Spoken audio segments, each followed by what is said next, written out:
가치를 모르는 자 소유할 자격 없다라는 주제를 가지고 여러분과 함께 하나님 말씀 또 상고해보는 시간을 가져보겠습니다. 우리가 천국의 가치를 알지 못하고 또 하나님의 계명에 대한 새 언약의 가치를 알지 못하게 된다면 새 언약보다 이 세상의 일들을 우선 여길 것입니다. 예적의 시카고 한 미술 경매장에서 일어난 얘기를 잠시 해드리겠습니다.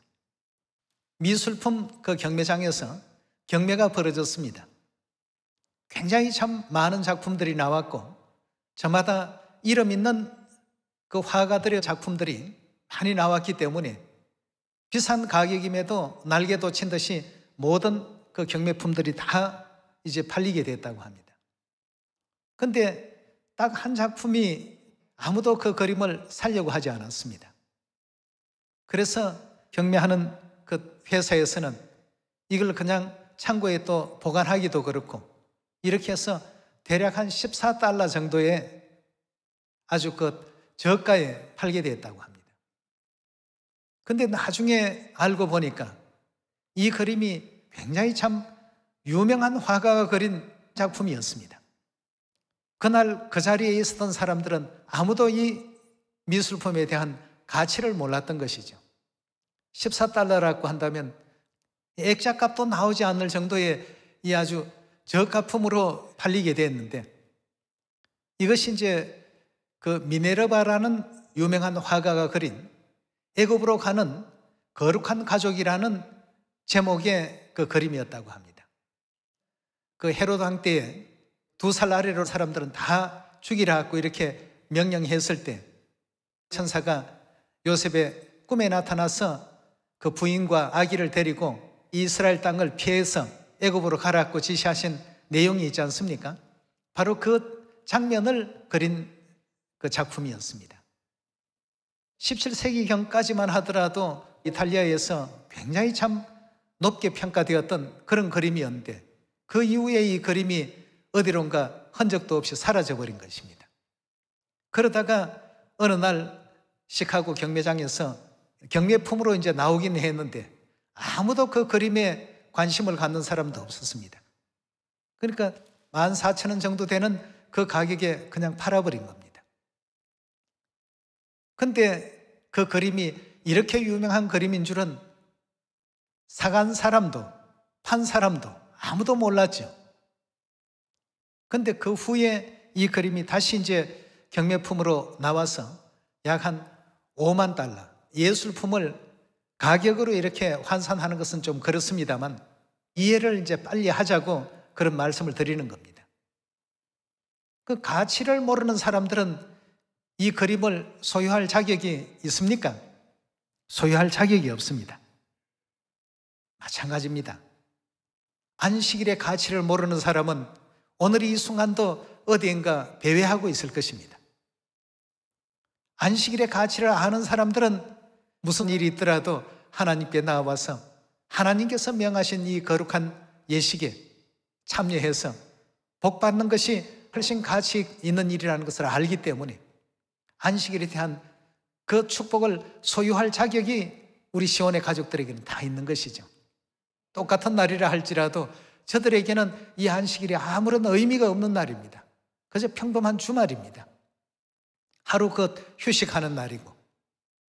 그래서 가치를 모르는 자는 소유권을 잃어버린 사람이라고 봐야 되겠습니다.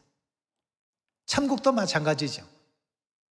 천국에 대한 가치를 아는 사람들이 천국을 소유할 수 있습니다. 전도도 마찬가지입니다. 전도의 가치를 아는 사람들만이 전도를 통해서 얻어질 하나님의 약속에 대한 그 가치를 이해하고 깨닫기 때문에 핍박이나 또 환난이나 주변의 어떤 따가운 눈총을 의식하지 않습니다. 오직 하나님께서 분부하신 그 분부와 또 인류를 이 생명의 말씀을 통하지 아니하고는 구원시킬 수 없다라는 이런 벅찬 사명감을 가지고 복음을 전하는 것 아니겠습니까? 순종의 가치도 마찬가지입니다. 순종의 가치를 아는 사람들만이 순종을 합니다. 순종의 가치를 모르는 사람들은 그것보다는 이게 낫고 그렇게 하는 방법보다는 이런 방법이 더 나았고, 전부 뭐든지 하나님 생각보다는 자기 생각이 더 옳다라고 이렇게 주장할 수밖에 없습니다. 하나님의 생각에 대한 그 가치를 모르기 때문이죠. 가치를 모르는 자들은 물건이 되었든 천국이 되었든 하나님이 되었든 믿음이 되었든 순종이 되었든 그걸 절대 소유할 수가 없습니다. 천국의 가치를 아는 자들만이 아버지 하나님과 어머니 하나님을 올바르게 또 믿고 주시는 모든 가르침을 경외할 수 있고 따를 수 있는 것입니다. 궁창의 별과 같이 영원토록 비치게 할 것이다 하신 하나님의 전도에 대한 그 말씀의 가치를 이해한 사람들만이 한 영혼 한 영혼 구원하는 일에 있어서 마음을 기울이고 또 애를 쓸 수가 있습니다. 이 땅의 가치를 더 크게 여기는 이런 사람들에게 있어서는 천국에 대한 믿음 절대 가질 수 없습니다. 하늘나라의 그 가치를 아는 사람들은 이 땅의 것을 좀 손해보거나 이 땅의 것에 대해서 좀 불이익이 좀 온다 할지라도 하늘의 것을 언제나 선택할 수밖에 없겠죠. 여러분, 가치를 모르는 자는 소유할 자격이 없습니다. 미네르바가 그렸던 그림도 그 가치를 아는 사람 같으면 과연 14,000원 정도에 판매할 수가 있겠습니까? 17세기까지 이탈리아에서 그렇게 고결한 어떤 예술품으로 평가를 받았던 그 작품을 말이죠. 천국의 가치를 모르는 사람들, 새 언약의 가치를 모르는 사람들, 안식일의 가치를 모르는 사람들, 유월절의 가치를 모르는 사람들, 가치를 모르기 때문에 거기에 마음을 둘 수가 없고 소유할 수가 없는 것입니다. 하나님께서 그 속에 담아놓으신 귀한 축복과 약속 얼마나 많이 있습니까? 우리가 돌아갈 영원한 천국도 마찬가지입니다. 궁창의 별과 같이 영원토록 비치게 할 것이다. 다시는 사망도 없고 고통도 없고 아픔도 없는 그런 세계가 우리에게 유업으로 물려지게 될 것이다. 하늘나라의 왕같은 제사장으로서 천국 나라를 하나님께서 다스리도록 그렇게 허락하실 것이다. 이게 얼마나 큰 가치 있는 것인가를 모르기 때문에 거기에 전력 투구를 하지를 못합니다. 여기에서 어떤 기쁨과 희열을 느끼는 것이 아니라 오히려 신앙생활 그 자체가 자신의 생활의 족쇄처럼 말이죠. 어떤 불편한 도구처럼 이렇게 여겨버리게 된다는 것입니다. 그런 사람들은 천국을 소유할 자격이 없습니다. 가치를 모르는 자는 천국이든 믿음이든 구원이든 그 어떤 것도 소유할 자격이 없습니다. 가치를 알아야 되겠습니다. 우리가 이 새 언약의 일꾼으로 부름을 받았다는 것이 얼마나 대단한 것인지, 하나님의 자녀로 이 시온 안에 들어와서 찬송을 부를 수 있고 예배를 할 수 있다는 것이 얼마나 참 대단한 가치를 가진 것인지, 여러분들 감옥 안의 생활들 부럽습니까? 천사들이 바라볼 때 이 지구는 도피성입니다. 범죄한 영혼들이 모여 사는 감옥인데 천사들이 부럽다고 했어요. 뭘 하는 사람들을요? 이 새 언약의 진리를 통해서 아버지 어머니를 영접하고 아버지 어머니께서 그렇게 관심을 두는 구원받는 그 사람들에 대해서 하늘의 천사들도 이게 도대체 어떤 것인지 한번 이거 살펴보고 싶다. 새 언약이 도대체 뭐냐? 천사 세계에서 이 지구별에 부럽다라고 하는 것은 아무것도 없습니다. 그러나 단 한 가지, 하나님께서 새 언약을 통해서 당신을 희생시켜 가면서까지 구원시키려고 하는 이 구원의 대상자들에 대해서 말이죠. 전부가 다 죄인들인데 죄인들에게 어떻게 저런 은혜를 베푸실까? 천사들도 살펴보기를 원한다라고 한 이런 가치 있는 이 생활이 우리의 삶입니다. 여러분, 이 가치를 알지 못하면 절대 우리 천국 소유할 수 없습니다. 가치를 모르는 사람 절대 전도 못하죠. 전도에 대한 가치를 알아야 됩니다. 순종에 대한 가치 알아야 됩니다. 그냥 무조건 뭐 순종해야 되나 보다, 그게 아니라 하나님께서 이 땅에 우리들을 무엇 하러 오셨습니까? 구원하러 오셨지 않습니까? 하나님께서 이런 길을 걸어야 된다라고 구원받을 수 있는 그 길을 알려주신 것에 우리가 따라가는 것이 순종입니다. 네. 내가 하기 싫은 것 억지로 이걸 해야 되나, 가치를 모를 때 그렇게 고통스럽고 괴롭습니다. 가치를 깨달은 사람은 어떻습니까? 너무 기쁘죠. 예수님께서 이 가치에 대해서 밭에 감추인 보화라는 그 비유 속에 말씀을 해놓으셨습니다. 그 내용을 간략히 정리를 해본다면, 어떤 한 사람이 그 밭을 갈다가 보니까 뭔가 떨거덕하고 땅 속에서 뭐 걸리는 게 있었습니다. 엄청난 그 보물함이 거기서 발견이 된 겁니다. 아마 그 수세기 전에 누군가 숨겨놓은 보물 같아요. 그럼 이스라엘의 그 당시의 법으로 본다면 그 땅의 주인은 그 땅에서 나는 모든 것을 소유할 수 있는 자격이 있었습니다. 그러니까 이 사람은 자기 땅은 아닌데 땅을 파다가 보니까 밭 속에 보물 덩어리가 있었습니다. 그럼 이걸 합법적으로 어떻게 해야 내 것이 될 수 있을까? 그 밭이 자기 소유가 되지 아니하면 거기서 만약에 채굴 해서 자기 소유로 삼았다고 한다면 엄청난 큰 범죄자가 될 수가 있기 때문에 자기 집안에 있는 모든 것을 갖다가 팔기 시작합니다. 그 밭의 가치와 자기 현재 소유하고 있는 것에 대한 그 가치를 비교해 보니까 이 밭의 가치가 훨씬 이 사람에게 매력으로 느껴진 것이죠. 그러니까 뭘 팔아도 기쁩니다. 왜냐하면 이 밭 속에 감추어져 있는 그 보물이 내 것이 될 수 있다라는 이걸 생각을 하니까 말이죠. 오직 이 보화에 대한 그 가치가 이 사람에게는 가장 크게 마음에 자리했기 때문에 다른 것을 잃어도 늘 흥얼거립니다. 이 밭에 감춰져 있는 보화를 생각하니까 말이죠. 우리 예수님께서 천국이 마치 이와 같다라고 이렇게 알려주셨습니다. 여러분, 가치를 모르는 자는 절대 어떤 것도 소유할 자격이 없고 소유할 수가 없습니다. 그래서 오늘 여러분과 저는 하나님께서 허락해 주신 시온에 대한 가치, 또 새 언약에 대한 가치, 안식일에 대한 가치, 유월절에 대한 가치, 또 절기에 대한 가치, 이런 어떤 여러 가지 그 가치들을 지금까지 우리가 날마다 안식일을 통해서, 말씀을 통해서 하나씩 지금 배우고 있습니다. 그걸 통해서 하나님께서 얻게 하고자 하시는 믿음의 결국은 영혼 구원에 있다고 하셨고, 그 구원받는 사람들이 천국을 다 유업으로 받게 되어 있지 않습니까? 조금 손해를 보더라도 천국이 있으니까 가치를 아는 사람은 어떻습니까? 날마다 기쁘죠. 누가 와서 뭐 핍박을 하고 조롱을 하고 하더라도 내 속에 내 영은 항상 그런 내용으로서 기뻐할 수 있고 즐거워할 수 있지 않겠습니까? 그런 사람에게 천국이 소유될 수 있는 자격이 있습니다. 이사야서 55장 8절의 말씀 보겠습니다.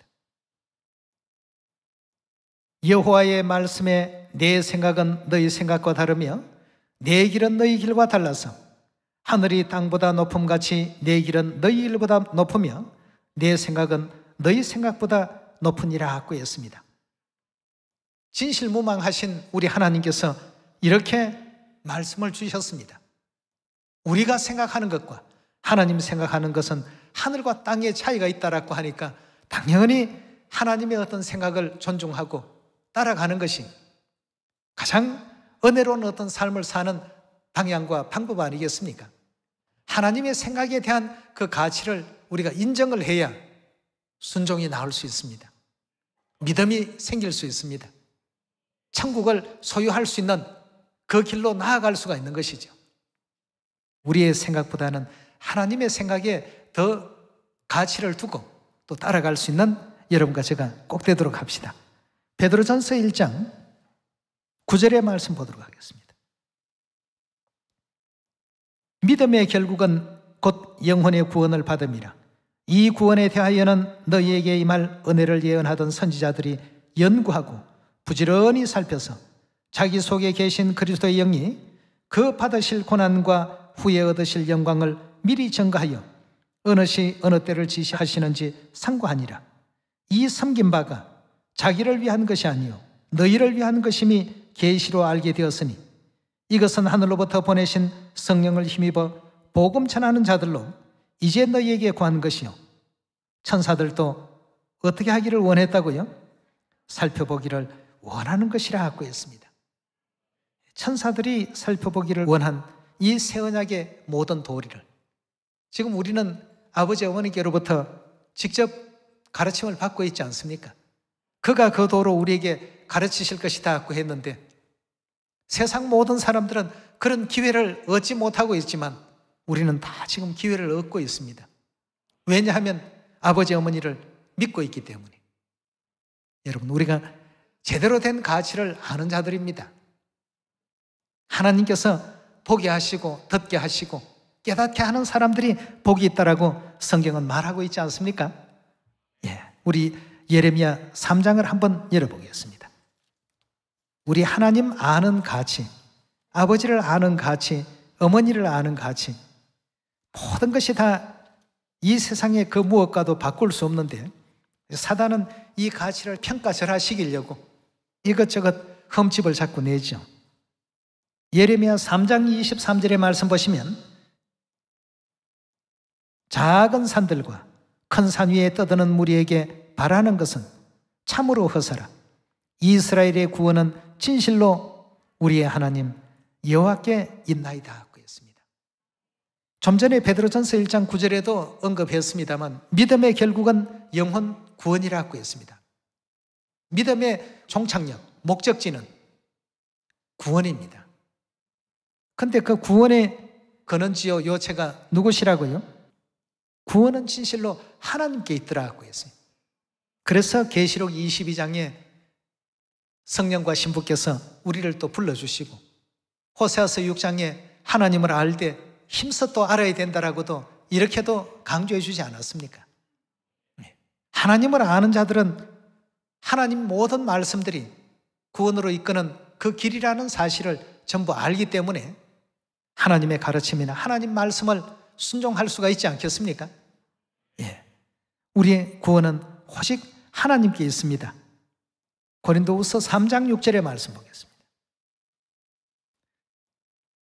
저가 또 우리로 새 언약에 뭐 되기를 만족해 하셨다고요? 일꾼 되기에 만족해 하셨으니 의문으로 하지 아니하고 오직 영으로 함이니 의문은 죽이는 것이요 영은 살리는 것임이라 하고 했습니다. 그럼 하나님께서 우리로 새 언약 일꾼이 되는 것을 기뻐하시고 원하신다라고 하신다면 이 새 언약 이 일을 하는 사람들은 정말 참 가치 있는 사람들이요 복 있는 사람들 아니겠습니까? 그런데 이 축복을 알지 못하고 많은 사람들이 주저하거나 망설이고 있습니다. 그럼 새 언약의 가치에 대해서 성경에서 한번 확인해 봅시다. 예레미야 31장 31절의 말씀 보겠습니다. 나 여호와가 말하노라 보라 날이 이르리니 내가 이스라엘 집과 유다 집에 새 언약을 세우리라 하고 했습니다.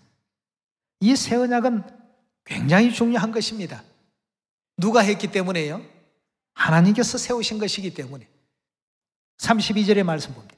나 여호와가 말하노라 이 언약은 내가 그들의 열조의 손을 잡고 애굽 땅에서 인도하여 내던 날에 세운 것과 같이 아니할 것은 내가 그들의 남편이 되었어도 그들이 내 언약을 파했음이라. 나 여호와가 말하노라 그러나 그날 후에 내가 이스라엘 집에 세울 언약은 이러하니 곧 내가 나의 법을 그들의 속에 두며, 여기서 말하는 나의 법은 새 언약의 법이죠. 그들의 속에 두며 그 마음에 기록하여 나는 뭐가 된다고요? 그들의 하나님이 되고 그들은 내 백성이 될 것이라 하고 했어요. 하나님 백성의 자격이 얻으시게 되는 이와 같은 내용이 새 언약으로 말미암아 비롯된다면 이 새 언약 그 누군들 거부할 수가 있겠습니까? 만약에 이게 거부가 된다면 영원한 지옥으로 갈 수밖에 없는 그런 죽을 수밖에 없는 우리의 입장이었습니다. 근데 이 땅에 오셔서 새 언약의 도를 알려주시고 깨닫게 해주시고 천국 갈 수 있는 영광의 그 길을 우리 하나님께서 열어주시면서 나는 너희 하나님이 될 것이다. 너희는 내 백성이 될 것이다. 무엇을 매개로 했어요? 새 언약을 매개로 해서. 그렇다면 이 정도만 하더라도 새 언약의 가치는 대단한 겁니다. 하늘의 천사들 부러워할 만하죠. 34절에 봅니다. 그들이 다시는 각기 이웃과 형제를 가리켜 이르기를 너는 여호와를 알라 하지 아니하리니 이는 작은 자로부터 큰 자까지 다 나를 알미니라. 내가 그들의 뭘 사하신다고요? 죄악을 사하고 다시는 그 죄를 기억지 아니하리라. 여호와의 말이니라 그랬습니다. 아니 하나님이 우리 하나님 대해주신 것만 해도 감지덕진데 거기다가 죄사함의 은혜까지 덧붙여 놓으셨습니다. 그렇다면 우리가 이 새 언약 결단코 떠나서는 안 되죠. 떠나는 그 순간 하나님의 백성 자격 상실을 하게 될 것이고 하나님의 백성의 자격을 상실한다면 갈 곳은 딱 한 곳밖에 없습니다. 거짓 선지자들과 하나님을 대적했던 그 큰 용이 거하는 그 영원한 지옥 불못밖에는 갈 곳이 없습니다. 밭에 감추인 그 보화와 같이 자기의 모든 것을 다 희생을 하더라도 이것만큼은 꼭 얻어야 되겠다. 여러분들 한번 예수님의 비유를 상상해 보십시오. 얼마나 그 비유 속의 인물이 기뻤을까 말이에요. 우리가 천국의 가치를 이해하게 된다라고 한다면 우리가 걸어가고 있는 이 모든 복음 여정에 있어서 어려움, 이런 것이 결단코 어려움이 아니죠. 천국이라는 엄청난 보화가 밭에 감춰져 있는데 시간과 정열을 다 거기에 쏟아부어서 이걸 빨리 사야 되는데 말이죠. 가치를 아는 자만이 소유할 자격이 있습니다. 소유권을 가질 자격이 분명히 있지 않겠습니까? 히브리서 우리 9장 15절의 말씀 보겠습니다. 이를 인하여 그는 새 언약의 중보니 이는 첫 언약 때 범한 죄를 속하려고 죽어서 부르심을 입은 자로 하여금 영원한 기업, 영원한 기업은 뭘 뜻합니까? 바로 밭에 감추인 보화, 그 천국입니다. 약속을 얻게 하려 하심이더라고 했습니다. 뭘 통해서 말입니까? 새 언약을 통해서. 그 새 언약을 통해서 영원한 천국까지 소유할 수 있는 우리 모두가 반드시 되어야 되지 않겠습니까? 네. 계시록 22장 3절의 말씀 다시 보겠습니다. 다시는 저주가 없으며 하나님과 어린 양의 보좌가 그 가운데 있으리니 그의 종들이 그를 섬기며 그의 얼굴을 볼 터이요 그의 이름도 저희 이마에 있으리라. 다시 밤이 없겠고 등불과 햇빛이 쓸데없으니 이는 주 하나님이 저희에게 비치심이라. 저희가 세세토록 왕노릇 하리로다 그랬습니다. 이 왕노릇 하는 것은 영문 성경에는 보면 세세토록 통치한다, 다스린다. 왕이기 때문에 할 수 있는 일입니다. 하나님께서 이런 은혜를 지금 예배하고 계시고 어느 것이 큰 가치가 있느냐 말이죠. 이 땅에서 그냥 평범하게 살다가 영원한 지옥으로 가는 것이 가치가 있는 건지, 이 땅에서 잠시 잠깐의 어떤 노력과 수고는 좀 필요하지만 영원 세세도록 존재될 이 하늘나라의 가치가 있는 건지, 21장 4절의 말씀 보도록 합시다. 모든 눈물을 그 눈에서 씻기시며 다시는 사망이 없고 애통하는 것이나 곡하는 것이나 아픈 것이 다시 있지 아니하리니 처음 것들이 다 지나갔음이니라. 보좌에 앉으신 이가 가라사대 보라 내가 만물을 새롭게 하노라 하시고 또 가라사대 이 말은 신실하고 참되니 기록하라 하시고 또 내게 말씀하시되 이루었도다.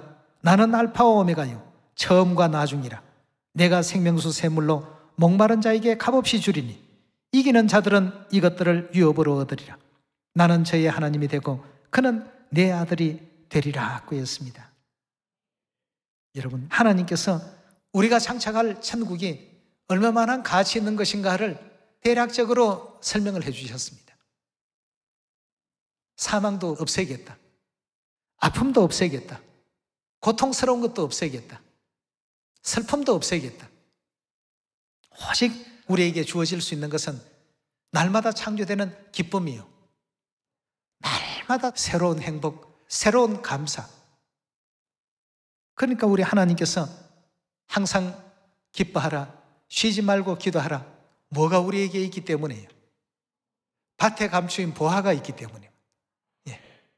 뭐 내가 다른 것 좀 손해보고 누구한테 좀 듣기 싫은 얘기 들어도 상관이 없습니다. 왜? 밭에 감추인 그 보화에 대한 그 가치를 통해서 얻어지는 그 기쁨이 너무나도 크기 때문에 말이죠.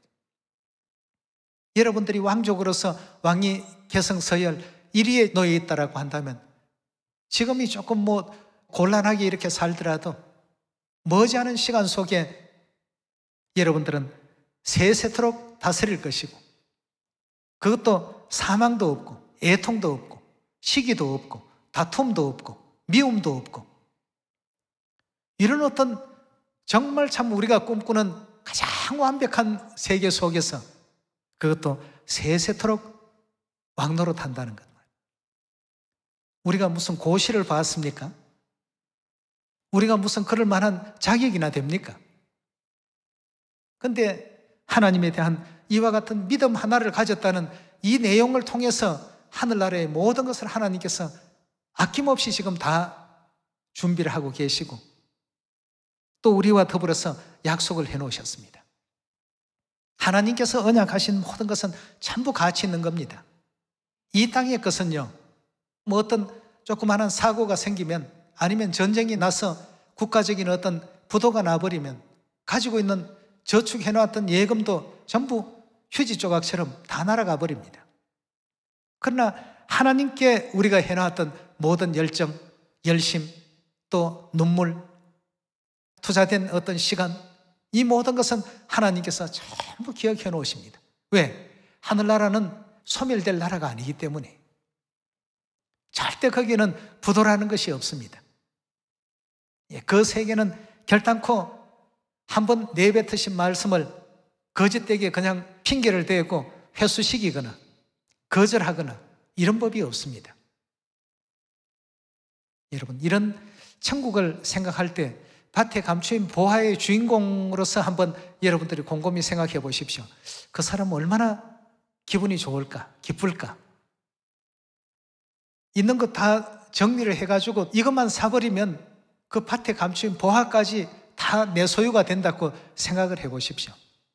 밭을 사는 기쁨도 기쁨이겠지만 실상 더 큰 기쁨은 어디에 있습니까? 그 속에 감춰져 있는 이 보화가 더 큰 기쁨의 요소가 될 수 있지 않습니까?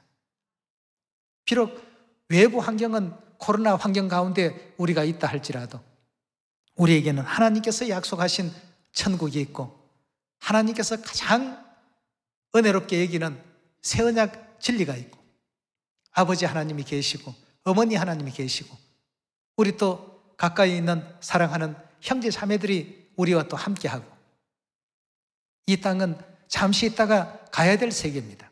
그러나 천국은 영원히 우리가 거해야 될 그런 세계 아니겠습니까? 그곳을 우리가 바라보면서 오늘의 다소간의 어려움도, 또 하나님 명을 수행하는 그 과정 속에 좀 익숙치 못하더라도 아버지 어머니 뜻대로 순종의 어떤 삶을 걸어가다가 보면 그 속에 하나님께서 예비하신 그 축복을 발견하게 될 것이고 가치를 발견하게 될 것입니다. 이사야서 4장 1절의 말씀 보겠습니다. 그날에 7 여자가 한 남자를 붙잡고 말하기를 우리가 우리 떡을 먹으며 우리 옷을 입으리니 오직 당신의 이름으로 우리를 칭하게 하여 우리로 수치를 면케하라 하리라 그랬습니다. 자, 여기에 지금 보니까 이 사람들은 오직 이분의 이름으로 우리를 칭하게 하라고 하니까 그 이름에 대한 가치를 아는 사람들입니까? 모르는 사람들입니까? 알기 때문에 모든 건 다 우리가 할 테니까 오직 당신의 그 위대하신 그 이름만 사용할 수 있도록 해 주십시오라고 당부하고 있습니다. 2절의 말씀 봅니다. 그날에 여호와의 sak이 아름답고 영화로울 것이요 그 땅의 소사는 이스라엘의 피난한 자를 위하여 영화롭고 아름다울 것이며 시온에 남아있는 자, 예루살렘에 머물러 있는 자, 예루살렘에 있어 생존한 자 중에 농명된 모든 사람은 거룩하다 칭함을 얻을 것이라고 했습니다. 예. 그렇다면 성경과 선지자들이 증거하고 있는 이 시온 안에 있다라고 하는 이 자체가 굉장히 대단한 일이고 가치 있는 일 아니겠습니까? 이사야 55장 1절입니다. 너희 목마른 자들아 물러나오라. 돈 없는 자도 오라. 너희는 와서 사 먹되 돈 없이 값 없이 와서 포도주와 젖을 사라. 너희가 어찌 양식 아닌 것을 위하여 은을 달아주며 배부르게 못할 것을 위하여 수고하느냐라고 했습니다. 여러분, 우리가 많은 사람들이 시간, 물질, 자기의 어떤 그 땀 흘린 열정 이런 것을 많이 소비하면서 이 땅에서 무언가를 얻기를 바라고 있습니다. 가치 없는 일에 시간을 보내고 열정을 보내고 또 땀을 흘리고 또 인생을 허비하는 이와 같은 내용을 이사야 55장 통해서 설명하고 있습니다. 그리고 그 뒤에 뭐라고 했습니까? 나를 창종하라.